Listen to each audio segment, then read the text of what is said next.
अब उन्हें घमंड हो गया था कि मैं तो हार सकते हैं, तो उसका रिएक्शन हुआ है। दूसरा, बीजेपी इलेक्शन सिस्टमिक ढंग से लड़ी है, राजनीति में नए थे और केजरीवाल ने राजनीति का फंडा बहानेबाजी से निकालना चाहा। वो सिर्फ बहाना, कभी एलजी का बहाना, कभी केंद्र सरकार का बहाना, कभी किसी का बहाना, ठोस मुद्दे पे नहीं आया। 24 घंटे पानी का 2 घंटे हो गया, प्लस गंदा हो गया।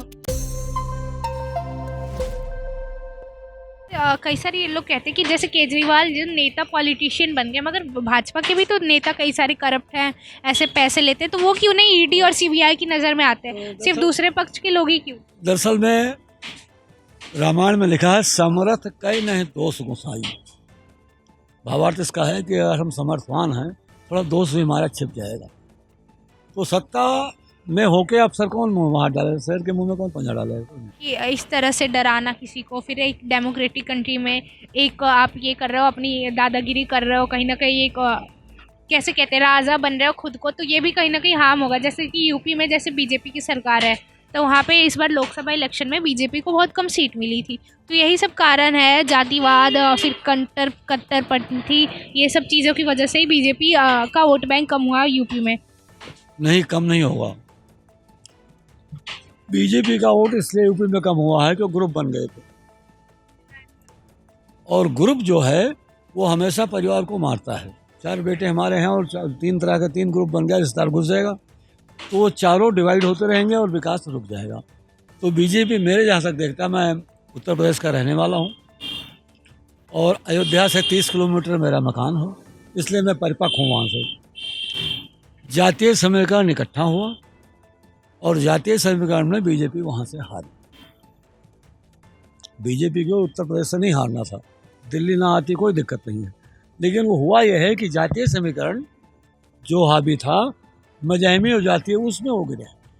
फिर पैसा 8,500 की लालच, गरीब आदमी को 5,000 कमा के नहीं मिलता है और 8,500 में मिल जाएगा महीने का फ्री फंड, इसलिए वो लालच जो थी वो बीजेपी को वहाँ गिराया।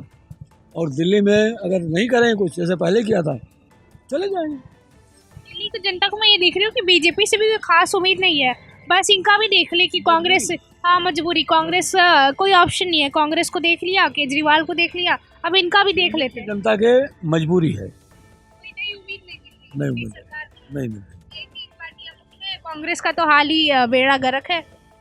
कांग्रेस तो पाकिस्तान जाना है लड़ने के लिए। हम लोग कांग्रेस को इतनी कम सीटों मिलने का कारण क्या है? जैसे 10 साल पहले भरोसा कर सकती थी। 22-23 वकील उन्होंने सनातन के खिलाफ खड़ा किया और उसकी ये रहा कि सनातन को इकट्ठा होना पड़ा, नंबर 1। दूसरा, उससे पहले गलती उन्होंने किया कि वोट छोटी छोटी पार्टियों में, ग्रुप में बंट जाए और हम लीडर के लीडर बन के राज करेंगे। सबसे माइनस पॉइंट मेरा जहाँ तक मानना है कि लीडर के लीडर बन के जो उन्होंने कोशिश किया, सपा जीतेगी उत्तर प्रदेश में, बिहार में बहुजन आएगी और उनको खरीद के मैं राज करूँगा, ये उनके लिए माइनस पे चला गया। हाँ, इंडिया अलायंस ज़्यादा दिन तक टिक नहीं पाई। देखिए, वो नहीं समझता कि मैं इंडियन अलायंस बोल देता। जो भाषा 80% लोग समझ जाएं, मेरा ख्याल बोलना हमें उसमें चाहिए। 20% समझते हैं, वो तो जानते भी हैं। 80 के लिए तो कहीं ना कहीं कांग्रेस का जो सिस्टम खराब हुआ या देश से जाने की नौबत है, जिसने आवाज़ उठाई, अच्छी उठाई, बुरे उसी पे चल पड़े हो। ये स्थान पे कांग्रेस का योगदान है जहाँ आप बैठे हैं। शिलाजीत, हाँ जी, ये शिलाजीत के दिन ने बीजेपी तो पैसा लेके उड़ा गई थी। बीजेपी के विधायक सुभाष सचदेवा ने पैसा लेके मंदिरों को डिस्टर्ब करने की कोशिश किया था और 25,000 वोट का माइनस इसीलिए हुआ था। आज अगर खुराना जी के लड़के के उम्मीद करके लोगों ने लगभग 25,000 का प्लस किया है, तो ये उम्मीद जागी है कि सनातन को बचाएंगे। नहीं, सुभाष सचदेवा 14 साल यहाँ विधायक रहे खुराना जी के जाने के बाद में, उन्होंने केवल पैसा और कुछ विशेष व्यवस्था देखी है। ग्रुप तो हर जगह है, कुल मिला के ग्रुप, किसी का नाम लेना आवेश हो जाएगा, ठीक नहीं है। और कांग्रेस दूर रहेगी, सिस्टम अगर चेंज नहीं गया तो दूर रहेगी। जैसे आलोचना करके काम नहीं हो सकता, काम करके काम हो सकता है। आप काम ना करो हमारी आलोचना, हम आपकी आलोचना करें। अब वो अनपढ़ लोग नहीं है कि एक भेड़ चली, भेड़ एक जानवर है तो सारी भेड़ हो जाएगी। हर आदमी रोटी खाता है, हर आदमी साइंस रखता है, और इस मोबाइल ने हर आदमी को जागरूक कर दिया, पढ़ा हुआ है या नहीं है। 60 साल साल से ऊपर बुजुर्गों को जो कहा गया था कि पेंशन देंगे, केंद्र के द्वारा भी कहा गया था, फिर केजरीवाल ने खुद की सरकार में एक स्कीम लाई थी कि 60 साल से ऊपर बुजुर्गों को वो देंगे, मगर उसमें कई सारी कमियां आ गई थी। किसी का कहते थे आधार कार्ड नहीं बना है, किसी का कुछ नहीं बनता था। तो ये सुविधा आपको क्या हूँ 65 अत्याचार को मैं पूरा हो जाऊँगा, और फार्म पकड़ने वाला कोई नहीं था, मैं गुस्से में फाड़ के फेंक के चला आया हूँ। 100-200 रुपये जेब से लगाया, किराया और खर्चा किया है करमपुरा गोयल के दफ्तर पे। क्या नाम था गोयल जी का, शिवचरण गोयल के दफ्तर में। ये जो दफ्तर थे, जितने भी विधायक के आम आदमी पार्टी के, इन्होंने वहाँ पे ही वो फॉर्म भरने का कार्यक्रम शुरू किया। वहाँ शुरू किया, और वहाँ भी जो गाइडलाइन थी, वो दो बच्चे बैठे थे आप जैसे, उनकी बड़ी थ्योरी गंदी थी। मतलब इतना गंद कह लें कि आप लेडीज जात पढ़ते हो, उससे कहना नहीं है, गाली देना भी ठीक था उनके लिए। मुझ जैसा आदमी चढ़ के चला आया। 3 दिन में गया, कोई ना कोई फॉर्मेलिटी उनकी पूरी नहीं हुई।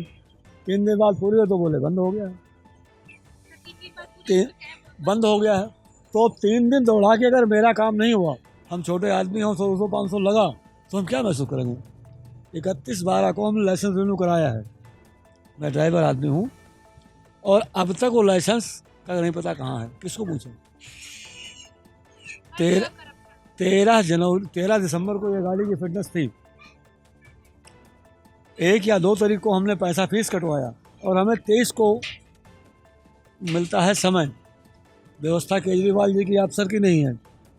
हम 1000 रुपये जुर्माना दे रहे हैं पर डे का, प्लस 10 दिन के लिए गाड़ी भी खड़ी कर रहे हैं, किस्त गाड़ी है। तो आप जब घेर के मारोगे भैया, तो आपके अफसर पूरे हों। हम 13 तारीख के बाद जाते हैं, 13 तारीख को जाते हैं, तो एक बार गलत था, हम 10 दिन पहले गए हैं, हमने फीस भरा है। और उसके बाद क्या हुआ है कि 23 तारीख को हमें टाइम मिला फिटनेस का। 10-12 दिन हमारी गाड़ी खड़ी, प्लस हमने जुर्माना और दिया। दोषी कौन है? अफसर या आपकी व्यवस्था? भाई अफसर कौन व्यवस्था करेगा? सरकार करेगी। तो केजरीवाल के साथ घमंड के साथ साथ कहीं ये माइनस पॉइंट था। वो ये नहीं समझ पाए थे कि करप्शन बढ़ गया था। केंद्र सरकार ने चालान बढ़ा दिया, 1000 कम से कम कर दिया है। जो 50 रुपये एंट्री थी हमारी, हम ड्राइवर आदमी भाषा बोल रहे हैं, वो इस टाइम 200 रुपये से कम नहीं है, क्योंकि पर्ची 500 से कम की नहीं है। 1000 की किया था, केजरीवाल ने आधा कर, योगी जी ने आधा कर दिया था। तो वो किस पे आ रहा है? हम पे आ रहा है। कमाई नहीं हो रही है, गाड़ी चला रहे हो। सबसे मेन चीज़ है कूड़ा। निगम इनके हाथ में था, निगम भी इनको 1-1.5 साल 2 साल हो गया। पार्क की हालत देखिए क्या है। इस मार्केट में 30 पार्क हैं, 29 कब्जा है, एक बचा हुआ था। जो किसके द्वारा कब्जा है? ये स्कैम हो रहा है, प्राइवेट। पत्थर मार्केट में पत्थर लगे हुए हैं, लकड़ियां पड़ी हैं। चलो हम किसी के बारे में क्यों कहें,